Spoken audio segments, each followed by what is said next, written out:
Would you look at that? A ladder! Unfortunately, my design doesn't facilitate this type of... Well, destiny awaits.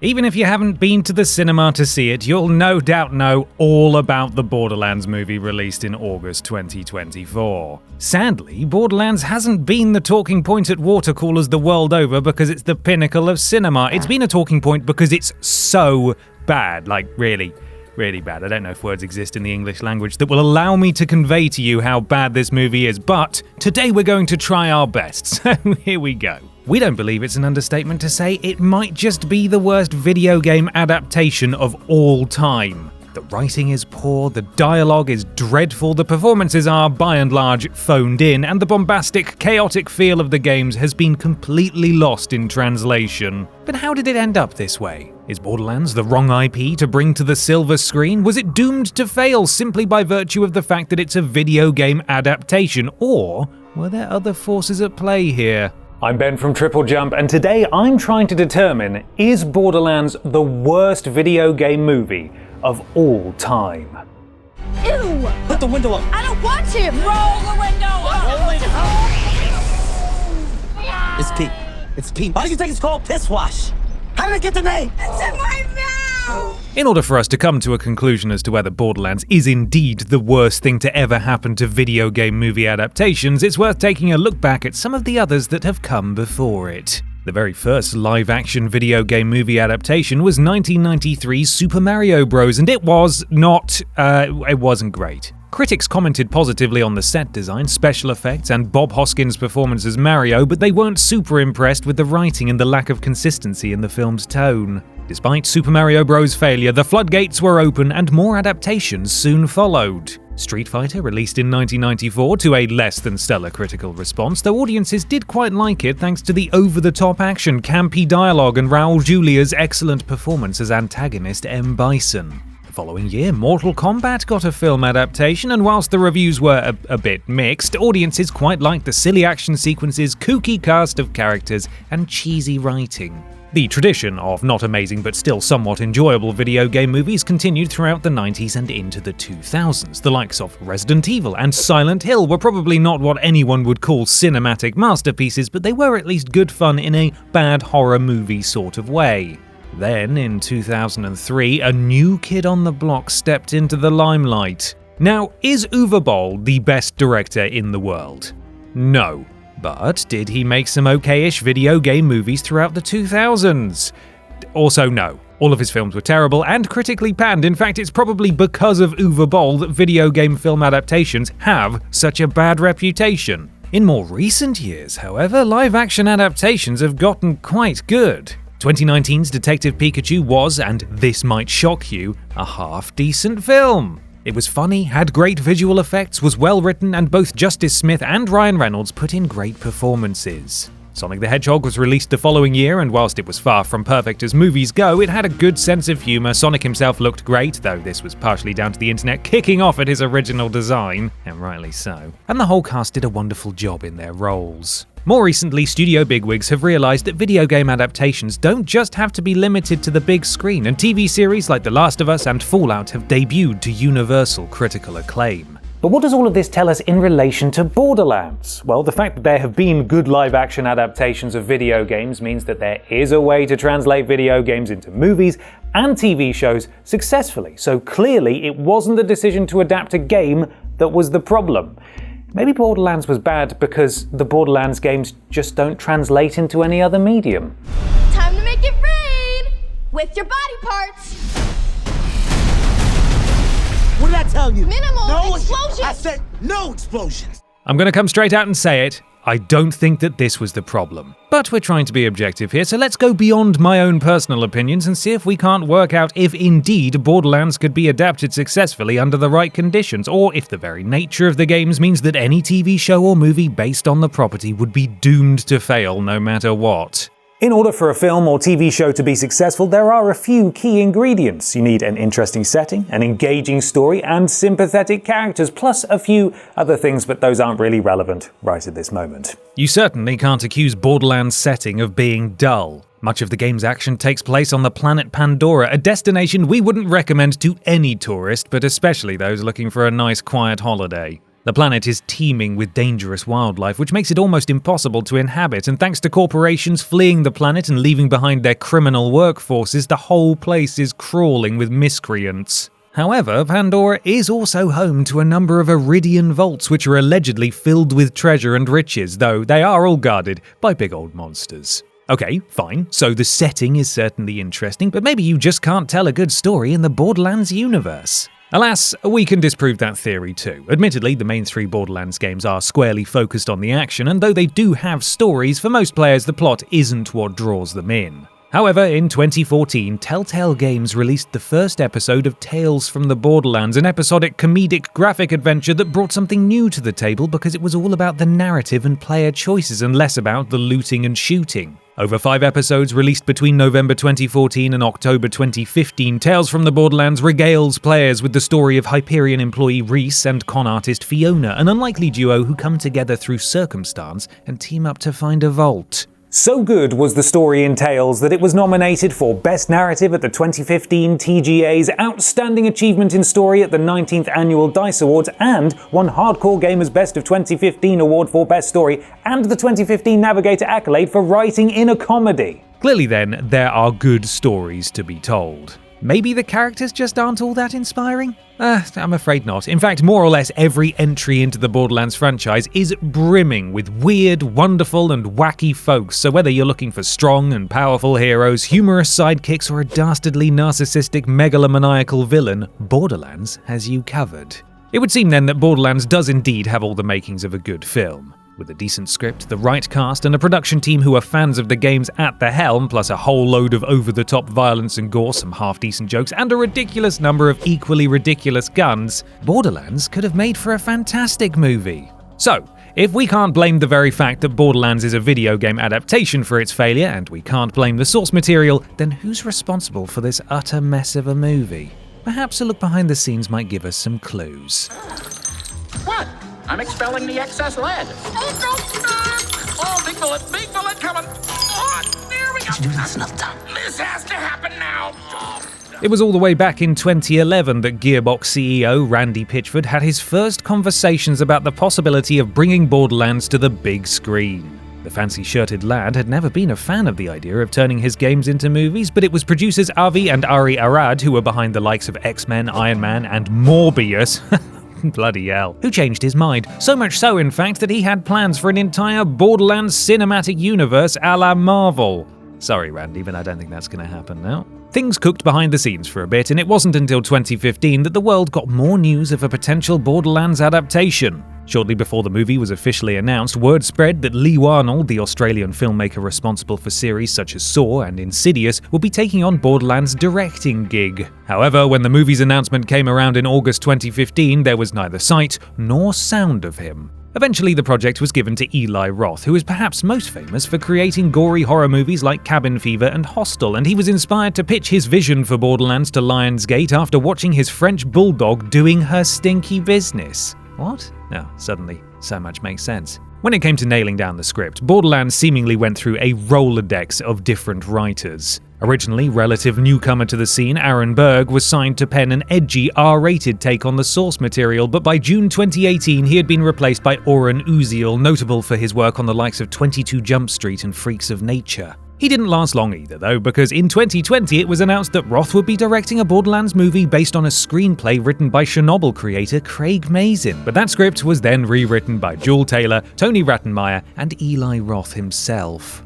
But what of the cast? Well, whilst Borderlands boasts an all-star cast, it would seem that none of them signed on for the right reasons. Cate Blanchett cites lockdown madness for why she agreed to take on the role of Lilith. Jamie Lee Curtis took the role before she'd even read the script, keen simply to work with Cate Blanchett, and Kevin Hart just wanted a role that was different from his usual funny man fodder. After 10 years of a lot of faffing, Borderlands finally began shooting in April 2021, and according to stunt coordinator Jimmy O.D., it was the edgy, R-rated version complete with dismemberment and exploding heads that was originally shot. The first round of shooting wrapped in June 2022. However, in January 2023, the announcement came that reshoots were needed, and so in came another director, because Roth was busy at the time, and yet more script rewrites. During post-production, all of the adult material was cut from the film, and by the time it was finally released in August 2024, Borderlands had gone from a no-holds-barred gore fest to a completely watered-down mess, leaving many to wonder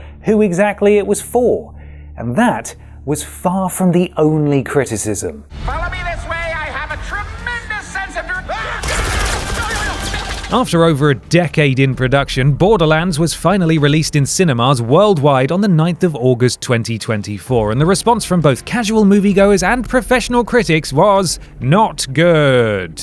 We'll get the positive comments out of the way first. Critics, on the whole, said that Borderlands looks great. The sets, costumes, and special effects all look like they were lifted straight out of the game, so from a purely aesthetic perspective, it's spot on. We disagree, but there we are. Additionally, Cate Blanchett does a great job with the material she has, and several reviews called her out as the very best part of the movie. Ariana Greenblatt also puts in a reasonable performance as Tiny Tina, though there is still an argument to be made that she's not a patch on Ashley Birch. And sadly, that's about all Borderlands has going for it. The biggest complaint of most reviewers is that Borderlands doesn't seem to know who it's for. It's too wacky and silly for the serious moviegoer, too violent for kids, and not violent enough for fans of the games. Many have also commented that it is completely derivative, relying too heavily on tired tropes and references and failing to present the audience with anything even approaching original. One critic commented that Borderlands feels like a Guardians of the Galaxy ripoff, which might have washed a few years ago, but a decade on from the Chris Pratt-fronted space caper, the whole thing just feels a bit tired.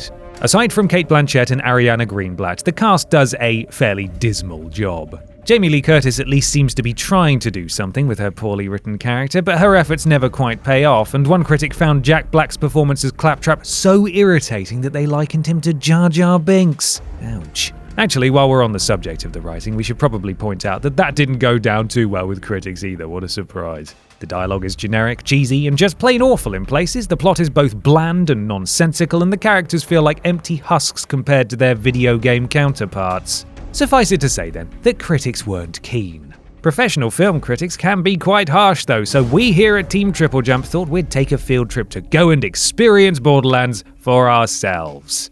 We very much wish we hadn't bothered.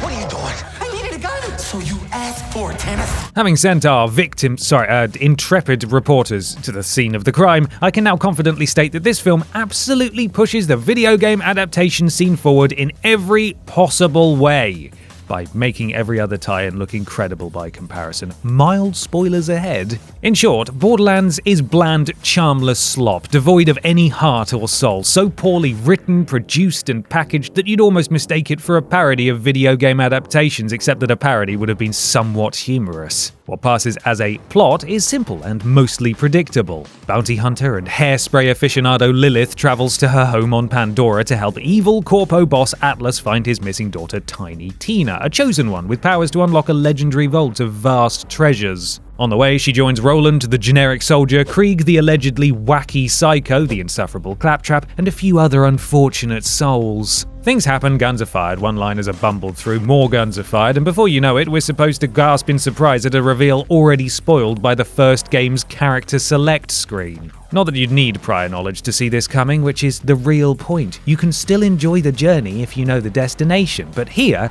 that journey is arduous. A warning to Borderlands fans, lore discrepancies are the least of your worries. The story is less of a reshuffle of an existing universe and more like the most generic sci-fi action plot, with some Borderlands-themed proper nouns shoved into the gaps. There are barely any stakes for our motley crew of misfits, and the bare minimum amount of conflict between them. Whenever some drama or intrigue threatens to liven up proceedings, it's resolved laughably quickly, one example being Roland's mistrust of Lilith literally being waved away. This whole mess is clumsily glued together with dialogue that makes Tommy Wiseau look like Tolstoy. It's cliched at best and cringe-inducing at worst, from Lilith's overly long and cheesy intro monologue to the numerous marvelized quips like, "You and what army?" This one, oh god. The characters are just as soulless, with little personality or chemistry between them. Now, it's easy to scoff at casting choices if you don't 100% agree with them, but in this instance, it seems justified. Big, burly Roland, played by Kevin Hart, could have been an intentionally ironic joke playing to his strengths, but no, it's played entirely straight with a few tired action hero one-liners. Others tried valiantly to drag the script into something resembling decent, but often in vain. Cate Blanchett's Lilith is simply the battle-hardened veteran stereotype. Jamie Lee Curtis as Tannis was downright offensive, and Jack Black somehow managed to make Claptrap even more unbearable, which is, certainly an achievement. Tina, although nowhere near the zaniness of her in-game counterpart, at least showed some heart, with Ariana Greenblatt often outshining the bigger names. But the only character that felt remotely authentic to the series was a minor character, Marcus, played by Benjamin Byron Davis. The bus scene was a nice touch, if only for having a brief example of a character with some actual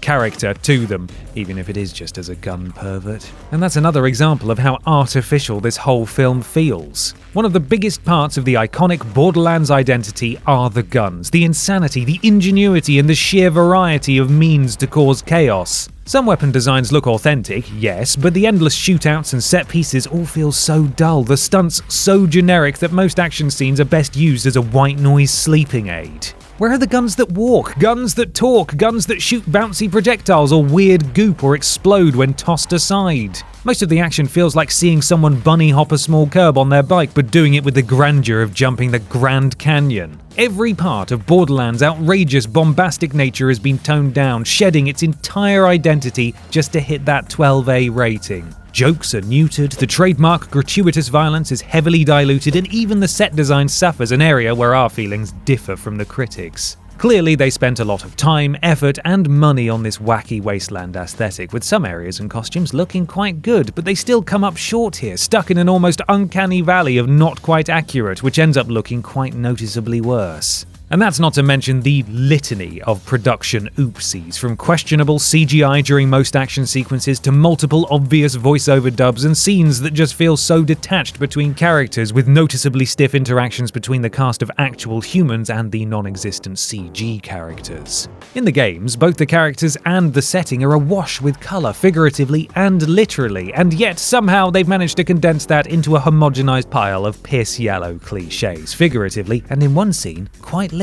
It all begs the question, who was this for? Die-hard Borderlands fans will be mad about how much this strays not just from in-game events, but from the very essence of Borderlands. Outside of main set-piece designs, it felt absent of many small references and cheeky nods, which tells you how little passion for the series seemingly went into this production. For non-Borderlands playing gamers, this lazy generic mess is hardly going to convince them to try the games, being so devoid of anything resembling the Borderlands charm or any charm whatsoever. And for non-gaming moviegoers, even the most story-averse, action-hungry Michael Bay stans are going to find this one sorely lacking. It's not fun, it's not funny, it's certainly not Borderlands, and it is absolutely not worth your time.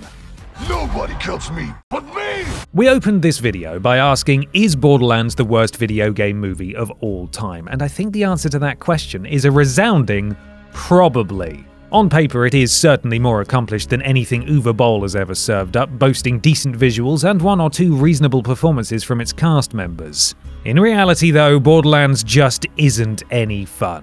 You can, at the very least, enjoy the likes of Blood Rain and Far Cry in a so bad they're good sort of way by poking fun at the awful writing, bad acting, and cheesy action sequences. You can't even do that with Borderlands. It's badly written, but in a plagiarized from other better sci-fi action movies way, rather than a this screenwriter clearly doesn't know what they're doing way, so it's impossible to laugh at. The actors aren't trying enough for their poor performances to be amusing, and those who have tried, you just sort of feel a bit sorry for them, especially Cate Blanchett, who is far too accomplished of an actor to be associated with this hot mess. We usually try to find the good in all art, no matter how bad the world would have you believe that it is, but Borderlands is nothing more than a bland, soulless, derivative, poorly judged cash grab of a film, and we can find absolutely nothing about it to recommend. It's easily the worst film of 2024 thus far, and it's probably the worst video game movie we've ever seen. Yeah, that's right, Uwe Boll's stuff is better. There, I said it,